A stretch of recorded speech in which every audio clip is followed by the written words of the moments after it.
Hi friends, ఒకరోజు మీరు బజార్లో నడుస్తున్నారనుకోండి. ఒక్కసారిగా మీ ముందు ఒక డైనోసార్ వస్తే ఎలా ఉంటుంది? డైనోసార్లు నిజంగా మళ్ళీ భూమిపైకి వచ్చాయా? వాటిని మళ్ళీ జీవితం వైపు తీసుకురావడానికి శాస్త్రవేత్తలు ఎలాంటి ప్రయత్నాలు చేస్తున్నారు? జురాసిక్ పార్క్ సినిమా కేవలం కథేనా, లేక నిజం కావడానికి సిద్ధంగా ఉందా? ఈ కథలో ఎంత నిజం దాగి ఉంది? ఇలాంటి అన్ని విషయాలను మనం ఇప్పుడు ఈ వీడియోలో చూద్దాం. అలాగే ఈరోజు మనం డైనోసార్ల గుట్టును విప్పబోతున్నాం. అందుకే ఈ వీడియోను ఎక్కడా స్కిప్ చేయకుండా పూర్తిగా చూడండి. అలాగే మన ఛానల్కి ఎవరైనా కొత్తగా వచ్చిన వాళ్ళుంటే యానిమల్ అండ్ నేచర్ వీడియోస్ కోసం మన ఛానల్ని సబ్స్క్రైబ్ చేసి సపోర్ట్ చేయండి. మొదటగా ఈ డైనోసార్లు మళ్ళీ వస్తాయా లేదా అని తెలుసుకునే ముందు అసలు ఈ డైనోసార్లు ఎలా అంతరించిపోయాయో తెలుసుకుందాం. అప్పుడు మనకు ఒక క్లారిటీ వస్తుంది. దాదాపుగా 65 మిలియన్ల సంవత్సరాల క్రితం మెక్సికోలోని యుకాటాన్ ప్రాంతంలో దాదాపు 10 కిలోమీటర్ల వెడల్పుతో ఉన్న ఒక భారీ గ్రహశకలం భూమిని ఢీకొట్టింది. ఈ సంఘటన అణుబాంబు పేలుళ్లతో సమానమైన విధ్వంసం కలిగించింది. ఆ పేలుడు భూమి మీద భారీ ప్రకంపనలు, అగ్నిపర్వత విస్ఫోటనాలు, మహామేఘాల పుట్టుకకు కారణమయ్యాయి. ఈ పేలుళ్ల వల్ల దుమ్ము, ధూళి, అలాగే కాలుష్య పొగలు దట్టంగా ఏర్పడ్డాయి. దానివల్ల సూర్యకాంతి భూమిని తాకకుండా పోయింది. అలా సూర్యకాంతి భూమిని చేరకపోవడం వల్ల మొక్కలు ఫోటోసింథసిస్ చేయలేక చనిపోవడం జరిగింది. ఆ తరువాత మొక్కలపై ఆధారపడే శాకాహార జంతువులు చనిపోయాయి. ఆ శాకాహార జంతువులను వేటాడే మాంసాహార జీవులు కూడా ఆహార కొరత వల్ల మరణించాయి. పాలియాంటాలజిస్ట్ అనేది శిలాజాల ద్వారా ప్రాచీన జీవరాశులను అధ్యయనం చేసే శాస్త్రవేత్త. ఈ పాలియాంటాలజిస్టుల అభిప్రాయం ప్రకారం ఈ సంఘటన వలన భూమిపై ఉన్న సుమారు 75% జీవులు అంతరించిపోయాయి. ముఖ్యంగా డైనోసార్ల వంటి భారీ శరీరాలు కలిగిన జంతువులు పూర్తిగా కనుమరుగయ్యాయి. కానీ వాటి శిలాజాలు మాత్రం మనకు ఆధారాలుగా మిగిలి ఇప్పటికీ శాస్త్రవేత్తలకు అనేక విషయాలను చెబుతున్నాయి. అసలు డైనోసార్ల డిఎన్ఏ ఇప్పుడు దొరుకుతోందా అనే విషయం ఇప్పుడు చూద్దాం.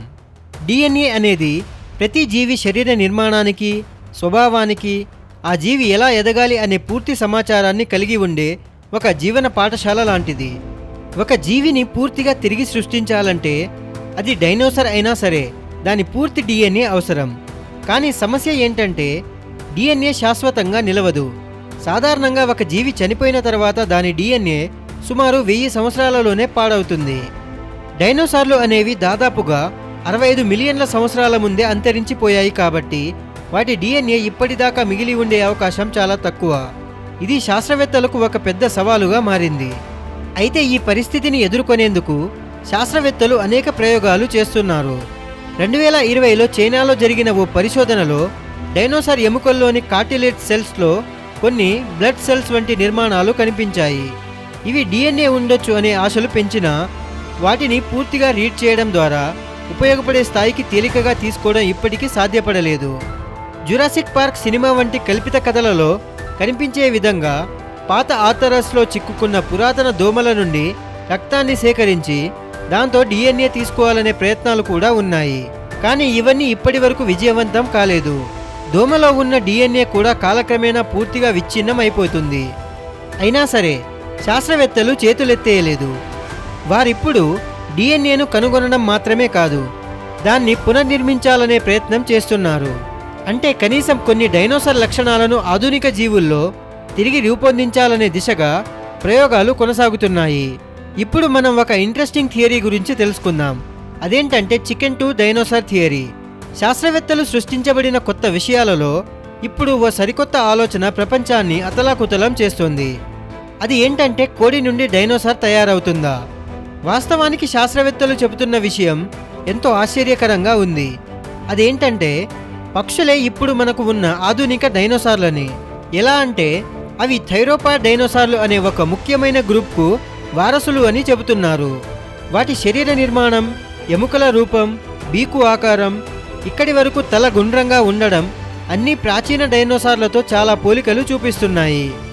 ఇవన్నీ చూశాక ఒక అద్భుతమైన ఆలోచనతో ముందుకు వచ్చారు ప్రముఖ పాలియాంటాలజిస్టు జాక్ హార్నర్. ఆయనకి జురాసిక్ పార్క్ సినిమా నుండి స్ఫూర్తి వచ్చి నిజ జీవితంలో కూడా డైనోసార్లను తయారు చేయాలనే లక్ష్యంతో చికెనోసరస్ అనే ప్రయోగం మొదలైంది. ఈ ప్రాజెక్టులో కోడిగుడ్డు అభివృద్ధి చెందుతున్నప్పుడు దాని డిఎన్ఏలో ముందే ఉన్న జెనస్ను క్రియాశీలం చేయాలని ప్రయత్నిస్తున్నారు. ఎందుకంటే కోడి శరీరంలో ఇంకా కొన్ని పురాతన డైనో గుణాలు దాగి ఉన్నాయన్నది భావిస్తున్నారు. ఉదాహరణకి పొడవైన తోక, పదునైన పంజాలు, షార్ప్ టీత్ లాంటి లక్షణాలు. ఇదంతా సాధ్యపడటానికి సహకరిస్తున్న శక్తివంతమైన శాస్త్ర పద్ధతి పేరు CRISPR, అంటే clustered regularly interspaced short palindrome repeats. ఇది ఒక జన్యుపరంగా DNAని చదవడం మాత్రమే కాకుండా అవసరమైన మార్పులు చేయగలిగే జిన్ ఎడిటింగ్ టెక్నాలజీ.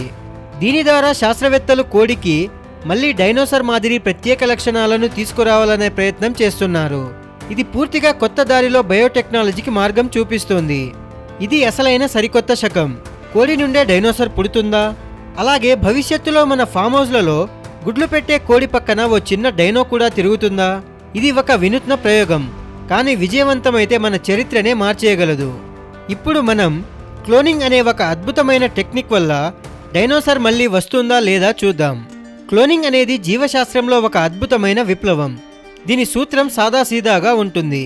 ఒక జీవి నుండి దాని జెనెటిక్ కోడ్ DNAను తీసుకొని అది బతికేలా మళ్ళీ ఒక సెల్లో ఇన్సర్ట్ చేసి కొత్త జీవిని ఉత్పత్తి చేయడం. ఈ సాంకేతికతో ఇప్పటికే డాలీ అనే గొర్రెను, అలాగే పలు పిల్లులు, కుక్కలు క్లోన్ చేయడంలో శాస్త్రవేత్తలు విజయం సాధించారు. ఈ టెక్నాలజీని ఉపయోగించి ప్రస్తుతం ఒక పెద్ద ప్రయోగం జరుగుతోంది. అదే వూల్లీ మమ్మూత్ క్లోనింగ్ ప్రాజెక్ట్. శతాబ్దాల క్రితం అంతరించిన ఈ భారీ మృగాల శరీర భాగాలు సైబీరియన్ ఐస్లో బాగా కన్జర్వేషన్ కావడంతో వాటి DNA కొంతవరకు శాస్త్రవేత్తలకు లభ్యమైంది. ఇప్పుడు వారు వాటిని ఏనుగు DNAతో మిళనం చేసి మమ్మూత్ ఎలిఫెంట్ హైబ్రిడ్ సృష్టించేందుకు ప్రయత్నిస్తున్నారు.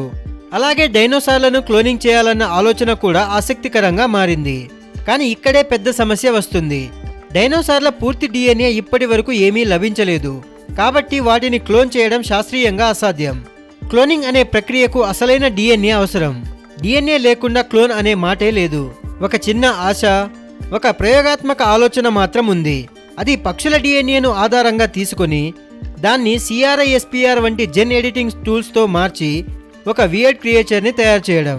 ఇది పూర్తిగా డైనోసార్ కాకపోవచ్చు, కానీ కొంతవరకు డైనోసార్ లక్షణాలు కలిగిన ఒక చిన్న ఆశ, ఒక ప్రయోగాత్మక ఆలోచన మాత్రం ఉంది. అది పక్షుల DNAను ఆధారంగా తీసుకొని దాన్ని CRISPR వంటి జెన్ ఎడిటింగ్ టూల్స్తో మార్చి ఒక వియర్డ్ క్రియేచర్ తయారు చేయడం. అసలు విషయం ఏంటంటే, మనం డైనోసార్ క్లోన్ చేయకపోవచ్చు, కానీ ఓ కొత్త రకం జీవిని తయారు చేయగలమన్న ఆశ మాత్రం ఉంది.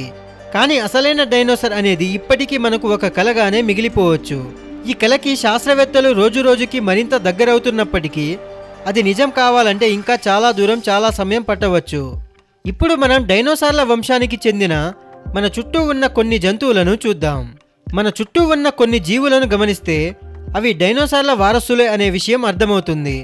పక్షులు, మొసళ్ళు, తొండలు, బల్లులు, అలాగే కొన్ని ప్రత్యేక పక్షి జాతులు డైనోసార్ వంశానికి ప్రత్యక్ష వారసులుగా భావించబడతాయి. పక్షులు అంటే మనకు సాధారణంగా తెలిసిన జీవులే, కానీ శాస్త్రవేత్తల అభిప్రాయం ప్రకారం ఇవి డైనోసార్ల నుండే జన్మించిన జీవులు. ఇవి థెరోపాడ్ డైనోసార్ల వారసులు.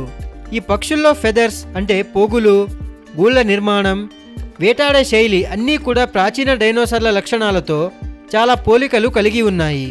అనేక డైనోసార్ల ఫాజిల్స్లలో కూడా ఫెదర్స్ గుర్తించబడడం ఈ విషయాన్ని బలపరుస్తోంది. మొసళ్ళు, ఇవి నిజంగా అసాధారణమైన జీవులు.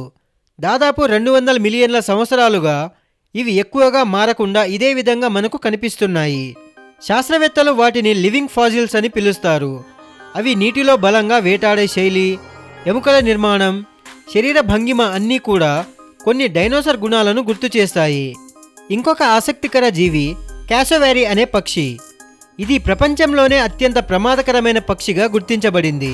చిన్నగా ఎగరగలిగే ఈ పక్షి తన దూకుడు, పెద్దగా మొండిగా ఉన్న కాళ్ళు, పదునైన గోళ్ళు మరియు శరీర భంగిమ అన్నీ గతంలోని భయంకరమైన వేటాడే జంతువులైన వెలోసిరాప్టర్స్ను పోలి ఉంటాయి.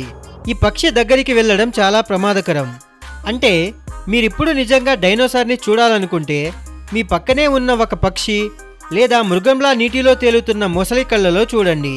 అవి మన చుట్టూ ఉన్న జీవజాలంలో డైనోసార్ వారసులుగా ఇంకా బతుకుతూనే ఉన్నాయి.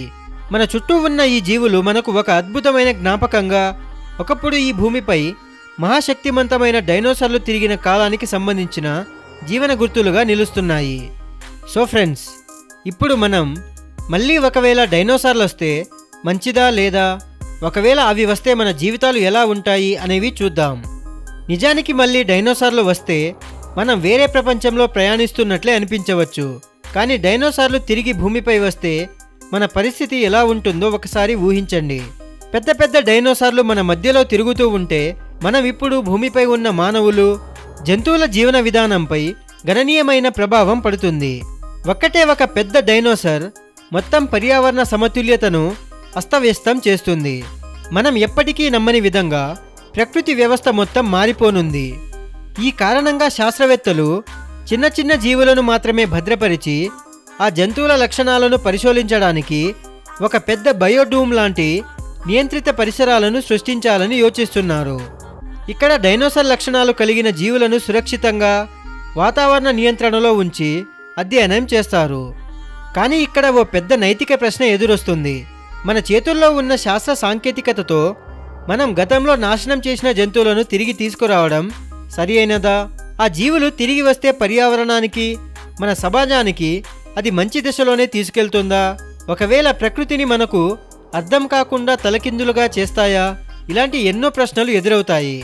సైన్స్ మన చేతుల్లో ఉంది, కానీ మనం మర్చిపోకూడని విషయాలు కొన్ని ఉన్నాయి. అవి మన నీతి, మానవత్వం కూడా ఆ సైన్స్ కంటే ఎక్కువ విలువైనది. పరిశోధనలు, ఆవిష్కరణలు మంచిదే, కానీ వాటిని ఉపయోగించేటప్పుడు ప్రకృతి, జీవజాతుల భవిష్యత్తు గురించి కూడా మనం జాగ్రత్తగా, బాధ్యతగా ఆలోచించాలి. ఇప్పటి వరకు మనం డైనోసార్ల ప్రపంచం గురించి తెలుసుకున్న అద్భుత నిజాలు, సైన్స్ వెనుక ఉన్న రహస్యాలు మీకు ఎలా అనిపించాయో కమెంట్ సెక్షన్లో తెలియజేయండి. ఈ వీడియో మీకు ఆసక్తికరంగా అనిపించినట్లయితే లైక్ చేయండి, మీ స్నేహితులతో పంచుకోండి.